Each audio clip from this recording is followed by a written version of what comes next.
desenhos curriculares que sejam apropriados. O que a gente fez? Fez os parâmetros. As nossas políticas curriculares correram por caminhos muito tortuosos. A gente fez os parâmetros, despejou 14 volumes na cabeça do professor lá em Solidão, no interior de Pernambuco. Ele olhou aquilo e falou, poxa, que coisa bonita. Nunca conseguiu ler. Aí, a gente falou, não, tem que ensinar. Vamos pegar as prefeituras e criar nas prefeituras capacidade de formulação curricular? Não. Vamos fazer o nosso programa, porque todo mundo que chega em Brasília vira imperador.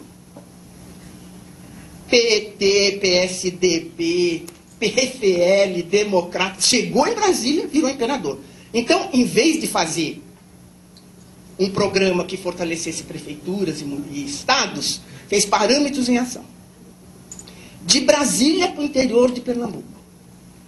Volta lá e você vai ver que o município de Solidão, que tinha formador, tinha profa, tinha não sei quem, não tem mais nada.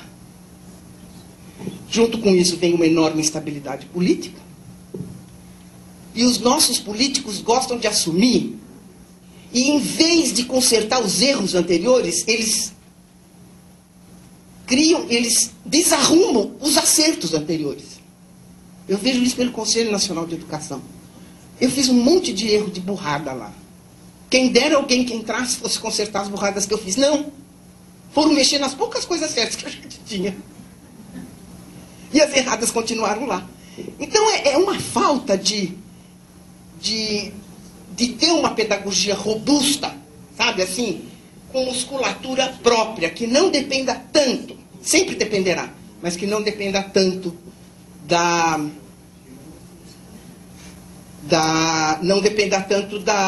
do poder público deste jeito, né?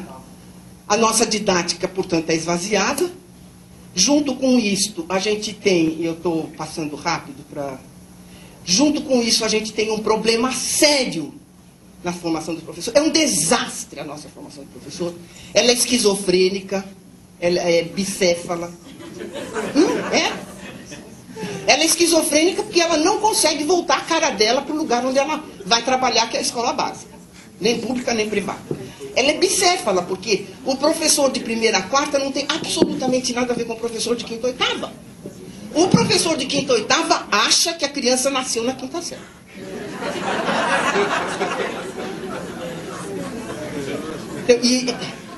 Eu não estou falando isso para difamar ninguém, não.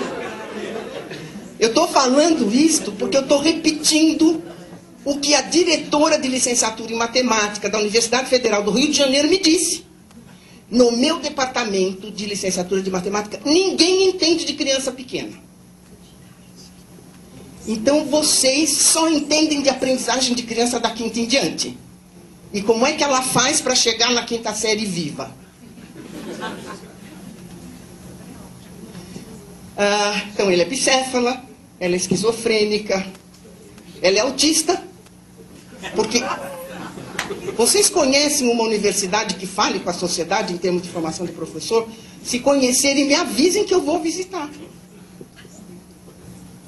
Então, esse é o desastre.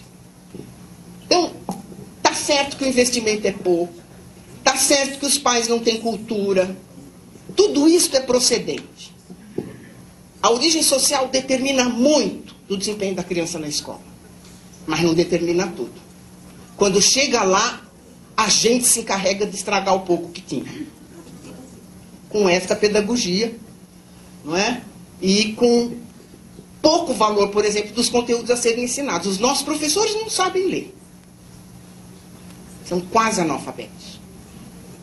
Eu não estou falando isso da minha parte, não. Estou falando isso das pessoas que trabalham com formação de professores. Não é? Nós não lembramos que eles têm que aprender matemática para ser professor de primeira a quarta.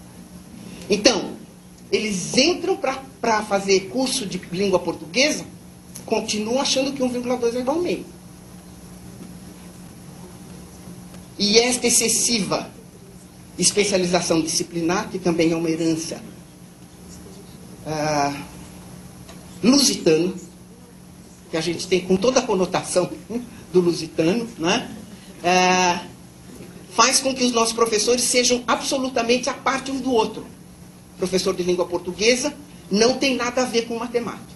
Ele pode ser analfabeto em matemática, mas ele é professor de língua portuguesa. Ele é igualzinho ao Fernando Pessoa. Eu sou um técnico, mas eu só tenho técnico dentro da técnica. Fora disto, eu sou doido. E com todo direito. O Fernando Pessoa fala isso em Lisboa Revisitada. Não conheço um curso de formação de professores que tenha uma matriz de competências para fazer referência no currículo. O currículo da formação de professor não tem nada a ver com as competências docentes. Isso não acontece com a medicina.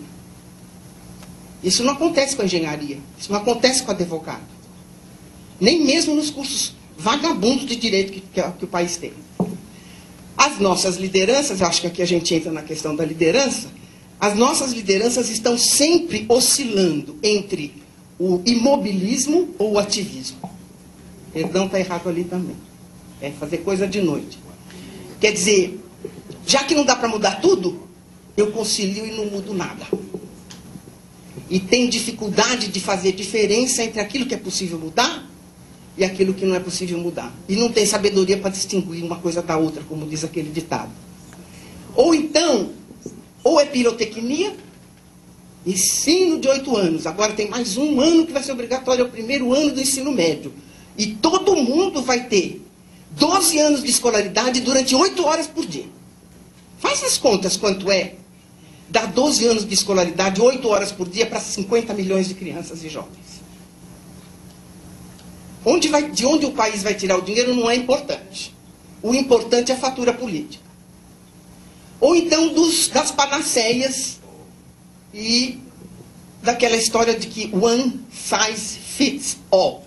Então, todo mundo, de repente eu descobri um método que vai resolver todos os problemas. É o fônico. Então, não quero nem ouvir falar de qualquer outra coisa, só posso fazer o fônico. Ou, eu só faço construção do conhecimento. Não, consciência fonológica não pode, é pecado. Quer dizer, nós temos uns radicalismos que são antropofágicos, que ficam muito bem na Tarsila do Amaral e no Mário de Andrade na Semana de Arte Moderna, mas que não serve numa área em que nós temos que pensar não apenas com a sensibilidade, o coração, mas também com a cabeça. Aí eu termino dizendo, mude tudo o que puder ser mudado e assegure a continuidade de tudo que for conquistado. Lembra daquela musiquinha do Martinho da Vila? Segure tudo que foi conquistado. Né? O que é possível fazer desde já? Tem que prestar atenção naquilo que produz efetivamente a aprendizagem. O Bill Gates está lá remodelando todo o investimento dele em educação para a questão do professor. Depois de investir em várias coisas, descobriram que provavelmente o fator mais importante é o professor. Mas ninguém tem a resposta ainda, viu, gente? E, sobretudo, ninguém sabe o que neste professor é eficiente. Está aí. Eu, inclusive, de outro dia que ele vai pôr 500 milhões em grants para fazer pesquisa. Eu falei, ai, que pena que não é aqui. Né? Porque a gente podia, não na universidade, porque a nossa universidade não gosta desse tipo de pesquisa, é muito prática. Não é? A nossa universidade prefere discutir a divisão social do trabalho. Redescobrir a escola, quer dizer, abrir esta caixa preta. Eu não sou bom gestor ou bom líder apenas controlando a entrada e a saída. Eu tenho que olhar o que está se passando lá dentro. O professor está dando aula, ou ele bota tudo na lousa e a criança fica copiando, ele vai conversar e tomar lanche atrás da porta. Quer dizer, põe gente olhando a sala de aula. Isso não dá para fazer com 200 mil no estado, mas dá para fazer nos municípios. E eu acho, viu, gente, o Brasil vai melhorar na educação município por município. Como tem 5 mil,